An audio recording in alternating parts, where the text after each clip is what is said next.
I was born in 1923 during a time when poverty and famine covered Britain like a hard winter's frost.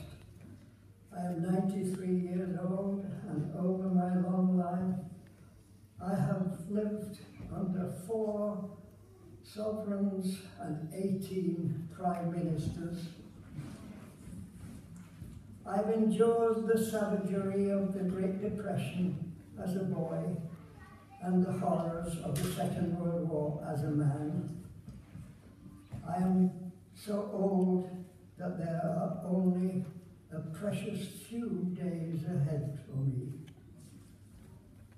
But behind me there is almost 100 years of experiences, and they burn bright in my memories. Inside my mind are images from the general strike of 1926 and this year's junior doctors' strike.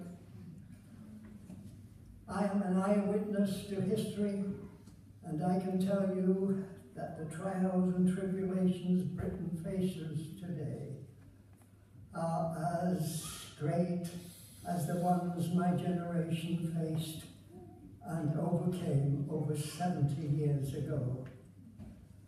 I know this because I came into this world in the coal mining town of Barnsley, where my dad earned his crust of bread, digging coal for pennies to enrich the barons of inequality.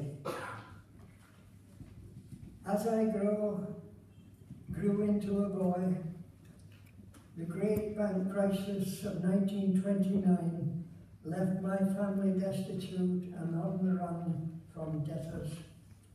At the age of 6, like millions of bairns, I foraged for my tea in the rubbish bins of restaurants that dotted our town's more prosperous streets. It was a time of great misery for the working class in Britain, but across the Channel in Europe, the economic collapse of the 1930s caused democracy to collapse into tyranny. Citizens across the continent were terrorized, imprisoned, or killed in their homes, in their thousands, by their own governments. It's why, when Britain was threatened by Hitler in 1939, despite all the injustices I had endured during the 1930s, because I was from the working class, I knew that my duty was to help defend this island from the brutality of the Nazism. It's why, at the age of 18, I joined the RAF and did my bit to keep our country safe.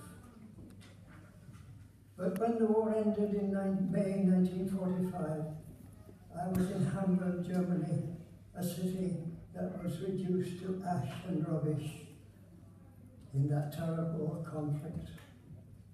I knew there in the shadows of a broken city, teeming with refugees and human misery, that the civilized world could never again solve this conflict in total war, or else it would mean the end of civilization. I also knew that Britain could no longer be governed for the pleasure of my generation's 1%. It's why I voted for the new and full fair deal the Labour Party offered Britain in the 1945 election.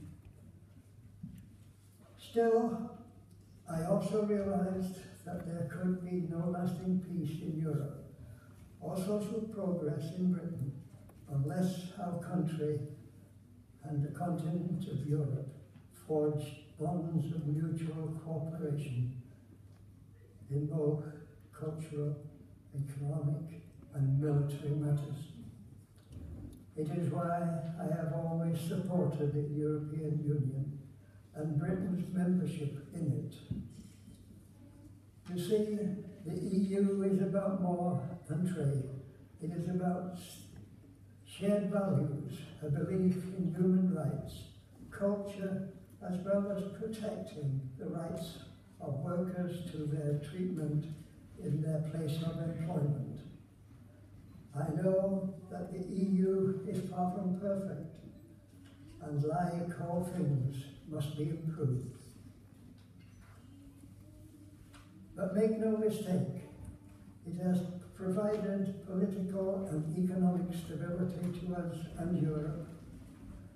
The lives of ordinary workers have been improved by Britain being a member of the EU. I am an old man who in my lifetime has sailed across the ocean of history. I am here to tell you today, I have seen Britain and Europe at their worst, when citizens starved in the streets and armies turned Europe into a charnel house where death held dominion over life. It's why I believe Britain is stronger in Europe, because as part of the EU, Britain has an equal voice. Thank you.